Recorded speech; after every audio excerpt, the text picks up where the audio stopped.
Viewer discretion is advised.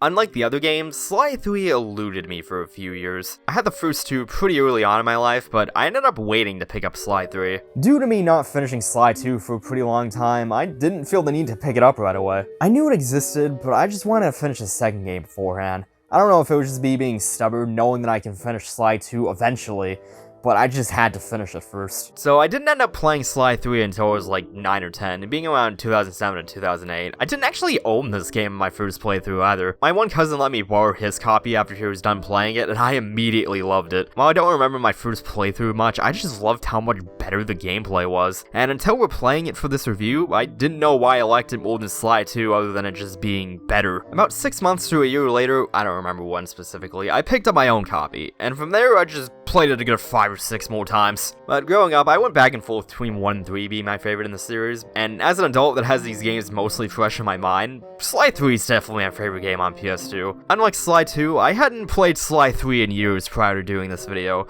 and honestly, I was surprised by how amazing the whole game was. Growing up, you tend to overlook a lot of faults and issues, but the issues here are shockingly minor in my opinion. I mean, it could be nostalgia goggles, but in this case, that's a no. But I can definitely see why people don't like the PS3 versions now. The Sly 3 port is a bit sloppy. The widescreen support is just awful. Sly 2 HD felt like a widescreen hack, and that is even more so here. They didn't even try to do widescreen this time. Just look at the movie posing cutscenes. There's even a few scenes where you can see character models called out due to them being off-screen on PS2. It's not a huge deal, but it looks even more gross than last time. I really hope I used the right phrasing there, English is weird. The game has some audio loading issues too, which is weird because the load times are otherwise better on PS3. There'd be longer pauses between characters talking than on PS2, and you can hear the music skipping while loading dialogue too. It's especially noticeable during gameplay when dialogue clearly zips around and gets cut off. 1, 2, 3! 1, 2, 3!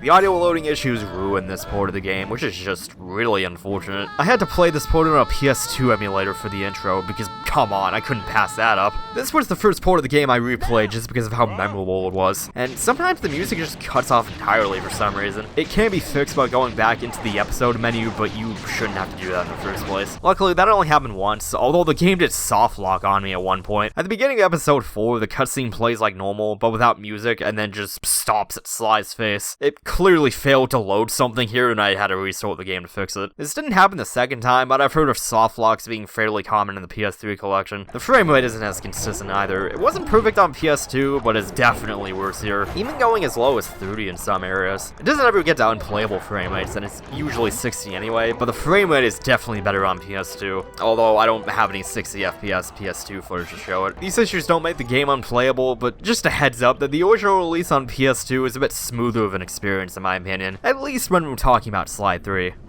With Clockwork defeated for good this time, you'd be excused for thinking that the Cooper family name is resting in peace, but not exactly. Sly meets up with one of his father's old crew members from back in his heyday. His name's McSweeney, and he tells him about the Cooper Vault hidden away on a private island. As soon as Sly gets there, some guy by the name of Dr. M had already been trying to crack this thing for years to no avail. Sly and Bentley realize that there was no way they'd be able to get into this place by themselves. They need a team of world-class thieves. Seeing as Murray blames himself for getting Bentley hurt at the end of the last game, they don't even have him to count on. So this time, Sly and the gang have to go on a globe-trotting adventure to expand the Cooper gang and get into the Cooper Vault. But first things first, they gotta get Murray back. In between games, he wandered around the world for a bit as a student of the Dreamtime, which is some Australian meditation thing that they probably made up.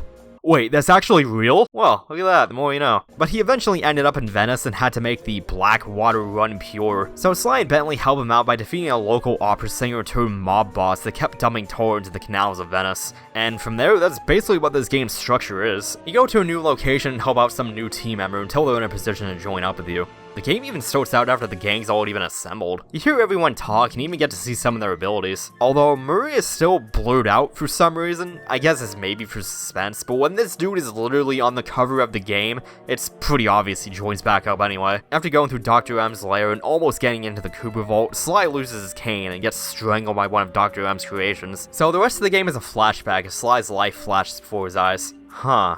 A game about a group of thieves where most of the game is a flashback. No jokes this time, Persona 5 starts out the same way as Sly 3, just another reason I love that game. God, I just got a ton of Sly Cooper vibes from Persona 5. I wouldn't be surprised if it was a big inspiration for it. No wonder Life Will Change fits Sly so well. The story overall is much simpler than the second game. The villains this time around straight up have no correlation with each other, since the gang's more focused on getting into the Cooper Vault than taking down some crime organization. They're mostly forgettable too. Octavio is pretty cool, but the game is more focused on Murray during this episode. The only villain that was great was General Sal, but I'll get into him later. It's more about the gang than the villains this time. The main cast gets fleshed out more, and even Sly develops a bit. Murray decides to not let his mistakes bring him down and wants to protect his friends no matter what. Bentley becomes even more independent and stops comparing himself to Sly, and Sly even decides that he doesn't want to play around with Carmelita anymore and try and take the relationship further. Also, her time station in Venice gave her a Spanish accent for some reason. Then let's spend some quality time together in my interrogation cell. The new members of the gang are pretty likable too. After Murray comes back, they decide to go to Australia to at least tell Murray's guru about what's going on with him, but he's been locked up by miners that are basically destroying the outback. The guru, yeah, that's his name, joins up after they realize how powerful his mystic abilities are. And this dude has such a way with words.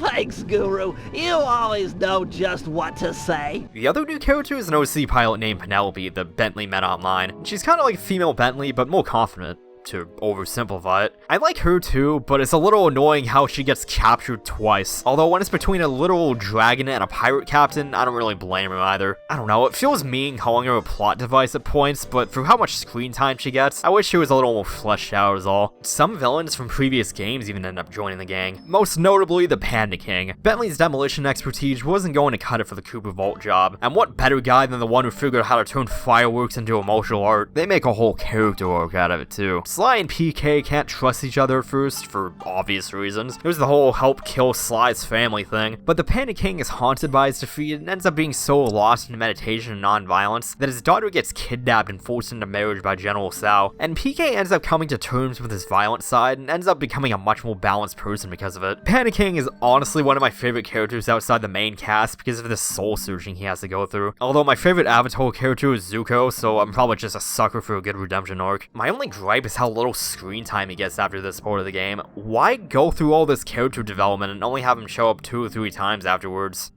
But the Panda King and General Sal are pretty interconnected, so let's talk about this asshole now. Sal is one of those old-timey kind of dudes that's super sexist and basically using Jing King as a pawn to continue his family name. Wait, if her last name is King, does that mean her father's first name was Panda? No wonder he turned to a life of crime. But Sal is one of the most evil characters in this series. He's smart too, and steals Bentley's computer from the safe house mid-operation. Sal is a sociopath and does nothing but use people. Simple as that. He's totally full of himself too, thinking he's some legendary warrior, but gets beat up by a dude with a cane. I hate this dude. Please make more villains like this. When he gets his ass handed to him by Carmelita, a woman by the way, it makes it way more satisfying to see this dirtbag behind bars.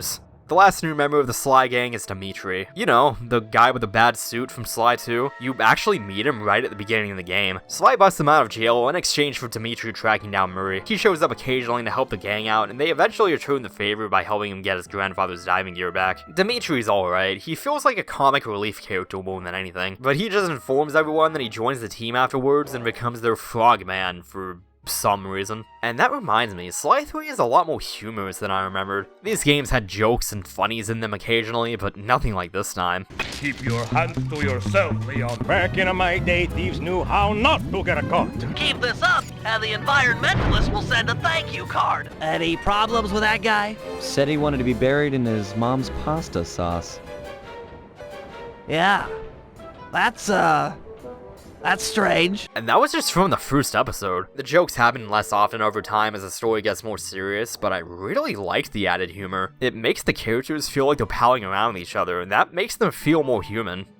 But wow, I talked about the story and characters for way longer than I was expecting, so let's finally get into the gameplay. The early game is weirdly slow. The opening mission is just kind of a straight hallway without much happening. It's a tutorial mission more than anything else. Speaking of which, the tutorials have been relegated to a section on the episode select, so you can mostly jump in if you already played Sly 2. My only gripe is that there's still tutorials that you can't skip for some reason. If you were going to make this tutorial area, why are there still 2 that I'm required to do? But after about 20 minutes, it's the best first episode in the series, and it's this lack of tutorials that makes it so good. They don't bother trying to teach you how to play the game, so they just make it fun to play instead. While you don't permanently unlock Murray until the end of the episode, there's still so much variety right from the beginning of the game. You drive boats down canals, you crack painting safes, you take pictures of Octavio polluting the city, you destroy tow valves as you launch yourself 200 feet in the air. Sly 3 is all about expanding the gameplay with variety, and hey, that can be annoying when done wrong, but there were very few points in the whole game that weren't enjoyable to some extent. Even when you're essentially playing minigames, they're either well made enough or easy enough that none of them get annoying. I'd say episodes 2 and 5 are the low points, but even then, they're low not because they're not fun, but because they're not as fun as the other parts of the game. Even the parts that I didn't like as a kid came down to being bad at video games. I didn't like the episode 4 heist in particular growing up because of all the seemingly annoying objectives. Sneak around security lasers with an OC car, then destroy all of them, make sure these vases don't fall over, fight a dragon in the sky. This mission as a whole was surprisingly easy, other than avoiding the security lasers. Like, I know this is a post-stealth game, but this OC car was not made for this. Replaying Sly 3 made me realize just what I like so much about it. It's fun to play. It's fun to replay. Even though I played through this game at least 5 to 8 times, I easily played this one growing up a lot more just through replaying missions, which you can do this time from the episode menu. Actually, Sly 2 is weirdly the only game in the series where you can't do this, but you can here, so they realized that mistake. And I was weirdly into how little the game evolved around villains this time. Your goal is to help out a new recruit instead of taking down some criminal, which was a nice change of pace. Despite being thieves, the gang is really into taking down criminals, so it's nice to have a different focus for once. The villains are definitely still present, but they're not the main focus in this game. And yeah, the villains were pretty weak this time, but the jobs are so fun to pull off that the weak villains do not hamper this game's enjoyment in the slightest. So I'm just gonna gush about some of my favorite missions for a bit. There's this one part where Murray has to throw gourds into an alligator's mouth and make it eat them on his own.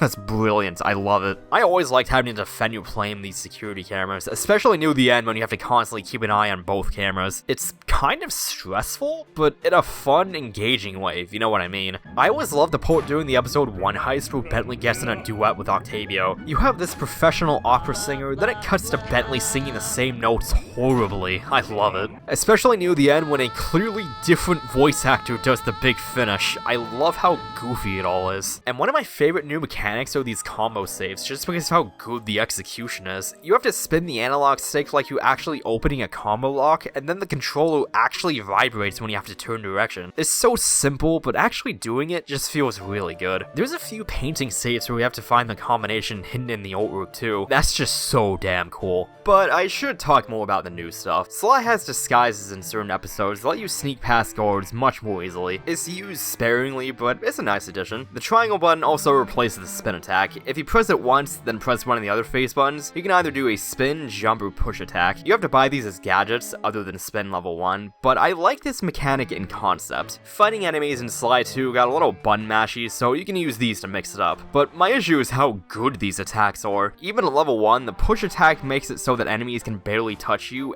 and you do a good amount of damage to them. These attacks make Sly a little too powerful. He can even be better at dealing with enemies than Murray can, as if Sly wasn't supposed to be the best character already. Speaking of him, Murray is mostly the same, but since practicing Dreamtime, he now has this ball form that you can use to bounce off of buildings. You can also use it as a way of doing minor damage to enemies. In normal gameplay, you don't use it much. This thing is mainly for a few mission objectives, like pushing pistons down. He can also mug enemies he picks up as a way to pickpocket them. Nice addition. Bentley's gone through some major changes though. He may be in a wheelchair now, but it's the most high-tech wheelchair imaginable. His normal attack hits everything around him, the jet boosters give him a higher jump height, and he just gets better as the game goes on. This dude gets 4 jumps is double everyone else. Look at how high he's able to jump, that's insane. You also get this grapple cam that's mainly useful for distracting guards, but then it gets a turret and he indirectly has insane damage output. He can pickpocket guards with a magnet fishing pole too. He's easily the most versatile of the cast, and just as fun as Sly in my opinion. We also have brand new characters to play as. First up is Carmelita. She doesn't actually join the gang or anything, but every now and then you trick her into helping you out, so you get to play as her for it. Basically, the game becomes a third-person shooter. No need to aim, just point in the general direction of enemies. She does the most damage out of anyone, and she can high jump. It feels like you're playing as a boss, and that's really cool. It could have felt cheap having this clearly overpowered character all the time, but you only play as her like 4 times. That makes playing as her more of a treat than anything else. It's cool.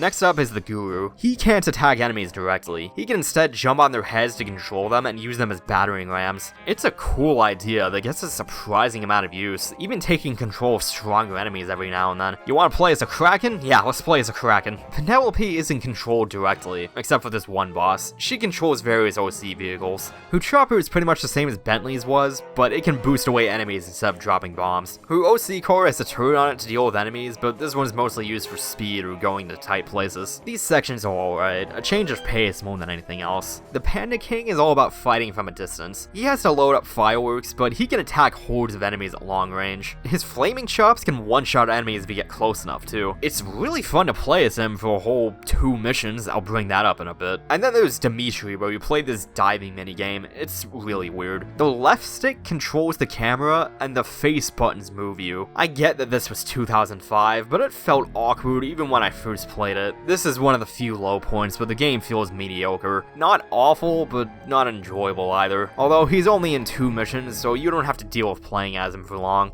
The extra characters are my main issue with Sly 3. Not because they're bad or anything, but you can't play as them whenever you want. I get Penelope and Dimitri because they aren't meant to play like anyone else. Carmelita I also get because of how blatantly overpowered she is, and she's not actually part of the gang. But why I can't go to the safe house and play as the Guru or Panda King is the stupidest thing about this game. Even if it's just the episodes where they were already unlocked, there's no reason why you shouldn't be able to. They were already playable around the safe house. Why do I have to start a mission as another character to play as them? It makes no sense. If you go back to episode 1 after clearing it, you can play as Murray in his meditation outfit, so why can't you do that with the later characters? It's not too big of a deal when you're just playing the game casually, but it bothered the hell out of me when I just mess around in these areas. It's actually pretty fun just messing with guards with the grapple cam. You can even grapple your way into the safe house in a few areas. It's kinda cool. But back to the character select issue, it could have been because they didn't want players running back to the safe house every 5 seconds, but an option in the pause menu to warp back to the safe house could have alleviated that potential issue. And speaking of issues, there are a few minor ones, mainly the lack of collectibles. Unlike the first 2 games, there's no clues. So once you finish an episode, there isn't anything else to do there. You do unlock some optional challenges after you beat the game, which I'll get into later, but there isn't much reason to explore these maps. They're missing extra stuff to do, and that makes them feel a bit empty, other than all the guards patrolling about. There aren't any treasures to steal either, so you're going to be scrapped for cash during a casual playthrough. There's a ton of gadgets too, so if you want all of them, you have to money grind. Money grinding is fairly quick if you defeat pirates in episode 5, but it still takes a long time, and you really shouldn't have to do that. And speaking of pirate battles, the only part in the game that I'd say was legit bad was when you outnumbered 4-1. I had to get the damage upgrade from Dimitri's mission for even the 3-on-1. This was a little too much. The last episode was pretty underwhelming too.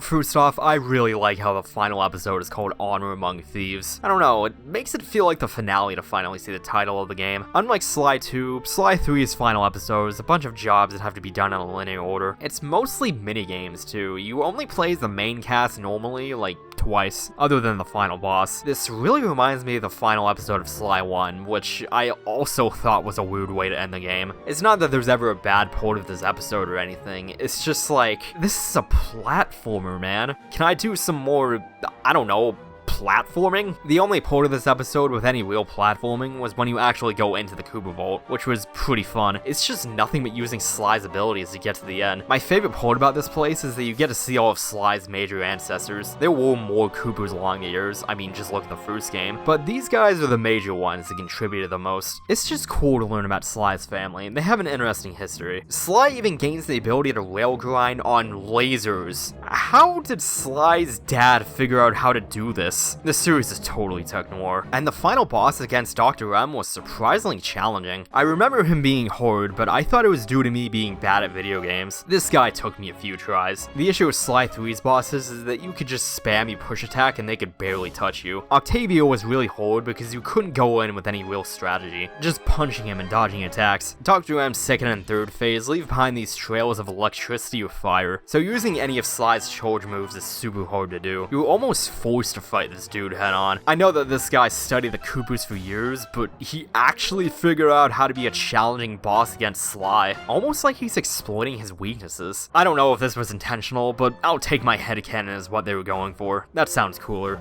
But that does lead into this game's ending. We cut back to Sly still being crushed by the Dr. M monster. You'd be likely to forget about this because they don't mention it at all throughout the game. I get that this is supposed to be Sly's life flashing before his eyes, but they really should have shown it more. Maybe not every episode, but at least once or twice would have been a nice reminder. My first playthrough, I really did forget about this. As Sly's getting crushed by this thing, it's probably only been about 5 minutes at most. Carmelita of all people comes to rescue his ass, with a whole police force by her side too. Carmelita beats this thing up enough to let Sly go, and he's knocked unconscious. While he's out cold, Bentley has the Guru and Dimitri try and get his cane back, but Dr. M manages to take off with it, and Penelope takes out the radio towers around the island. Afterwards, Sly takes out the rest of the island's defenses, even takes on Dr. M. Turns out that Dr. M was a part of the crew of Sly's dad. Something about this game that I actually forgot about. There's even this monkey-like figure back in an early cutscene. That is some subtle foreshadowing. I love it. Dr. M has a massive inferiority complex and constantly felt like a second fiddle to Sly's dad. Eventually, he got tired of it and tried to steal his family fortune. He doesn't trust anyone. He even tries to pit the gang against each other to no avail. Because unlike his dad's gang, Sly, Bentley, and Murray have been with each other for so long that they're basically brothers. Even if they swap places and it was Bentley or Murray inside this vault, they still want to protect each other. I remember Dr. Ed being this really one-note, forgettable villain, and while he's still pretty short-lived, I actually really liked him this time around. It's all the subtle aspects of his character that I didn't pick up on as a kid that made him more memorable as an adult. His henchmen, or even other naturally occurring animals, they're all chimeras and he probably made them in a lab somewhere. This dude even poisons one of his elites because he forgot to change the security codes. He's ruthless and only cares about himself. And with that comes getting what he wants, being the Koopa Vault. Nothing else matters to him. The fact that he assumes there's some hierarchy in Sly's gang shows how untrusting he is to other people. Who knows if this is even the first time he betrayed Sly's dad. He probably didn't care about McSweeney either. Maybe this is why Sly's dad left. Dr. M clearly didn't trust him. But after that initial face-to-face with Dr. M, Sly gets his cane back and heads to the inner sanctum of the vault. Meanwhile, Murray and Bentley hold off Dr. M's forces, but he eventually makes his way in. Sly and Dr. M have a showdown in the sanctum until Carmelita shows up and almost gets blasted by Dr. M. Sly takes the hit and Carmelita has to finish Dr. M off. But that hit causes Sly to lose his memories, and Carmelita kinda lies to him and says he's her partner. Yeah, I'm sure lying is going to end well. The vault collapses and Dr. M refuses to leave, probably killing him. The rest of the gang regroup afterwards and find Sly's gear left behind. He made it clear he didn't want to be found. A few months later, everyone goes their separate ways. Murray finishes his training with a guru and later becomes a pro racer. Oh yeah, I forgot to mention, they found the van in a block of ice in China. That was cool. Dimitri becomes a celebrity skin diver. The Panic King went back to a life of peace, living near his daughter. The guru gained some Beatles ripoffs as students and moved to New York. And Bentley and Penelope go back to thievery. Also, I realized during editing that I forgot to mention that Bentley and Penelope get together at the end of episode 5. It just slipped my mind while writing, I guess. But they keep the Koopa legacy going, making a new vault and keeping the Thieves Raccoonus on hand. It's the least he could have done for Sly. And to top it all off, they're building a time machine together. How about that? As for Sly, he's finally with Carmelita, presumably on the other side of the law. That's actually kinda cute. Good for that son of a bitch, he's faking amnesia. Sly 3's ending is a bit abrupt, but it ties up nearly all loose ends in the series. It gives you closure. Everything you you could have wondered about the fates of all these characters you've seen grow throughout the games is answered. It's not completely happy, but you feel happy for everyone, and they earn it after all this crap. The ending is one of my favorite parts of this game because it feels conclusive. It's just satisfying to know where all these characters end up. I feel it could have been handled a bit better because it goes by too quickly, but at least they don't waste too much time on explaining what happened to everyone. A great way to end off a great series. And then Thieves in Time happen. But after you beat the game, you unlock all these extra challenge missions. There's about 5 to 7 of these per episode, and they're honestly bad. Most of these are just regular objectives with either a time limit put on them, or you have less health. The time limits are super strict too. If you mess up once, you might as well start over. And you don't have a ton of health in this game, so only starting out at half is a pretty big handicap. And sometimes there's something weird, like beat Mugshot, but take out 15 enemies first. Why? Carmelita can take these guys out in one hit. What's hard about this? There was a treasure map for each episode as well, and they were all really cryptic. These challenges really feel like an afterthought. It's more stuff to do, sure, but I'd rather have more stuff to find and collect than half-assed challenge missions. Finding clues and stealing treasures is fun. Doing tacked-on challenges is not. Luckily, you don't have to touch these, but the challenges on top of the money grinding to get all the gadgets makes completing Sly 3 not worth doing. It's a shame too, because it was fun going for 100% in the first 2 games, but there really isn't any reason to this time. It's too much of a chore. There were some multiplayer minigames though. Just a warning, the gameplay footage of this won't be good. I kinda had to play these by myself. It was cops and robbers where Sly steals Carmelita, and where Sly steals Carmelita? He wishes. It was cops and robbers where Sly steals stuff and Carmelita just tries to arrest him with her good friend the shock pistol. There's a co-op hacking minigame, and dogfighting and galleon battles. I don't remember playing these with anyone growing up, but they seem like fun enough distractions if you got a friend to play them with. The collection also has PlayStation Move minigames, but I have no idea where my PS3 camera went, so maybe they're good? I don't know, I've straight up never played these things. Does anyone care?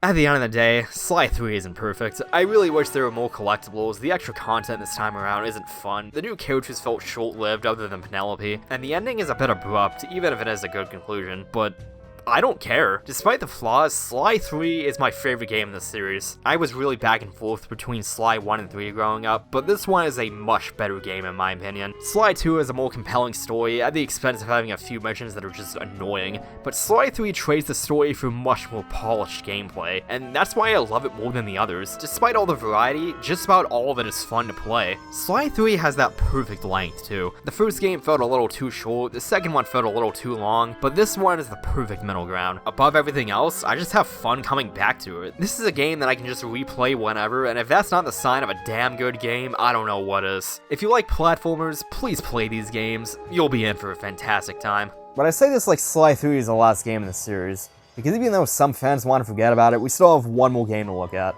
So next time, we're finishing off the series of Thieves in Time.